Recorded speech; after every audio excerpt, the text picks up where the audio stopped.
atacam os outros países, né? Eles atacam o próprio país. Né? É uma peculiaridade nossa, né, pessoal? Então, aí são o famoso massacre que dá, né, pessoal, na Praça de Maio, né, quando centenas de militantes que saem em defesa do Perón são mortos pelo bombardeio aéreo. Olha, aqui são essa é a trindade que dava sustentação ao domínio americano na região. Fulgêncio Batista, ditador de Cuba, Anastácio Somoza, também conhecido como Tacho Somoza, na Nicarágua, e Rafael Leônidas Trujillo, na República Dominicana. Tem certa vez um jornalista brasileiro, Joel Silveira, foi numa dessas reuniões, né, de lideranças latino-americanas e perguntou para o Tacho Somoza se é verdade que ele tinha 70% das fazendas da Nicarágua. E o Somoza deu uma enorme gargalhada, disse: não, todo o país é mío. Então é que é 70%, eu sou dono de tudo lá. Né? Bom, há uma piada muito curiosa do presidente Roosevelt, Franklin Roosevelt, que era um grande democrata, né, pessoal? Em relação a esses tiranos que eram pró-americanos, né? Especialmente com o Trujillo. E um dos assessores do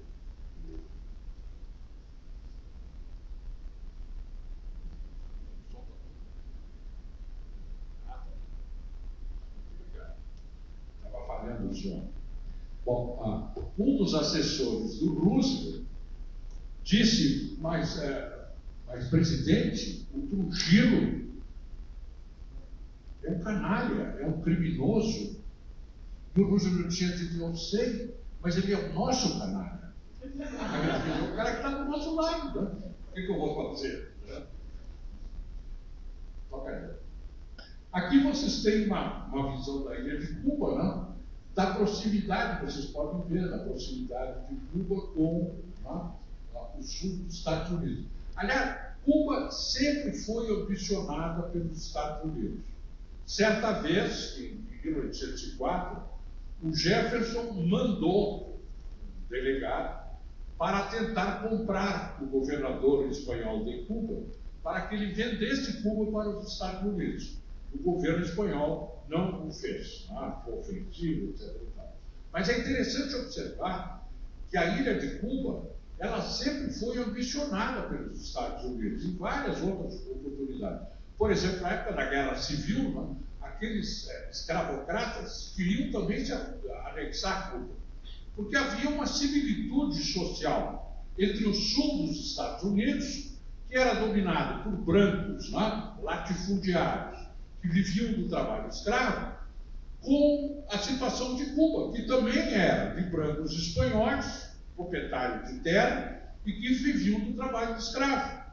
Então havia uma espécie de similitude, né, de perfil econômico-social, que fazia com que os Estados Unidos vissem Cuba como o seu prolongamento. Né?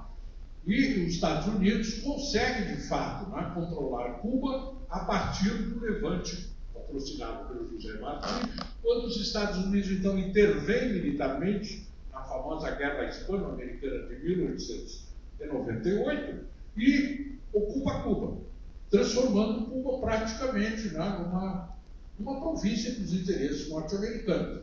E é isso aí que vai ferir profundamente a sensibilidade dos cubanos. Os cubanos tiveram, por assim dizer, uma independência abortada. Houve o início da rebelião contra a dominação espanhola, mas os americanos intervieram e liquidaram com o domínio espanhol. E ao fazer isso também se apropriam de Cuba. E transformam Cuba numa espécie de terra paradisíaca para os Estados Unidos. Tudo que não podia ser feito nos Estados Unidos podia ser feito em Cuba. Por exemplo, né, pessoal, naquela época da lei seca, que se proibiu a bebida alcoólica nos Estados Unidos, mais uma das leis dementes da história, né, porque nunca se bebeu tanto, passou proibido, né, Até freira começou a tomar trago. Bom, então, era proibida a bebida nos Estados Unidos. Cuba corria bebida solta.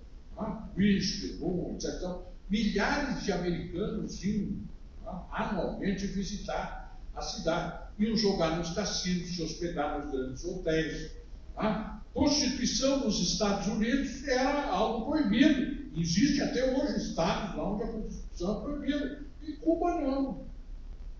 Na época da Revolução se calcula que existiam mais ou menos 120 mil prostitutas na cidade de Havana. É uma das cidades de maior concentração de prostituição do mundo. Diz que agora voltou de novo, pessoal, por causa da pobreza, etc. E tal, são chamadas las gineteras. Vocês aqui entendem o que significa isso. Então, Cuba era uma espécie de paraíso para os americanos. Tudo que você não pudesse fazer nos Estados Unidos, transar com homossexual, com transexual, com travesti, tudo era possível fazer em Cuba. Tudo que estava cadeia nos Estados Unidos, em Cuba era possível de fazer. Agora, isso levava naturalmente a que os cubanos se sentissem degradados. Havia uma degradação moral. E isso, naturalmente, contribuiu muito para que o Fidel, posteriormente, terminasse acertando o poder. Mas, em suma, pessoal? A revolução começa aqui embaixo, não sei se vocês vão ver ali o Santiago de Cuba, ao sul, e depois ela vai se espalhando até chegar a Havana, que fica voltada, a Baía de Havana fica voltada para a costa americana. Pois é.